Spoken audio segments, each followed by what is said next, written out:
Hi guys, good morning. Kain tayo. Dito kami sa Tim Ho Wan. Ayun, ito. Pakita ko muna kung saan kami. Ayan, dito kami sa resort. Hi Jen.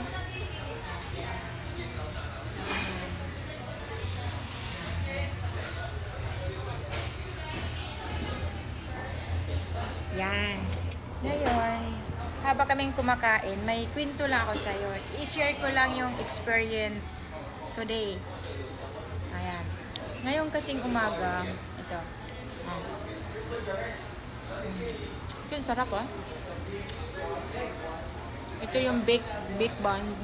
Pork baked bun yan. Ang sarap. Ito yung gustong-gusto ko dito sa Tim Ho Wan. Sarap siya.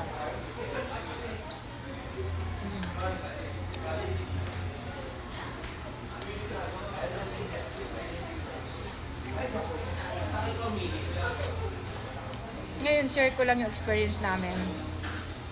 Kanina kasi pumunta kaming Maddox.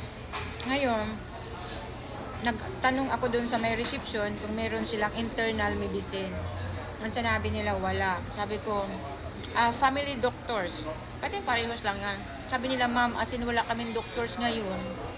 Sabi ko, as in? Wala. Bakit? Sabi nila, holiday kasi daw ngayon. Sabi ko, hindi ko rin naisip na holiday pala ngayon, May 1. So sabi ko, ganun. Lahat ng doktor nag-holiday. Sabi, ay ma'am, ano po, meron lang kami dito yung OB-GYN. Sabi ko, pero I'm looking for family doctors kasi pa-check up po sana si Jean. Sabi, ma'am, bukas na lang po kasi as in holiday talaga dito. Sabi ko, ha? So, wala akong magawa. Sabi, first time in my life na ganun pala siguro dito, pero wala akong any idea.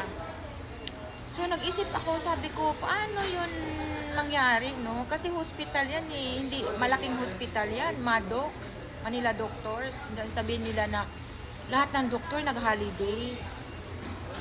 Guys, please comment down below kung naka-experience kayo ng ganito, kagaya sa akin ngayon. Kasi, for me, parang hindi ko akalain. Kasi hospital yun Dapat, para yung opinion ko lang, kasi hospital yun, hindi natin alam kung ano mangyayari.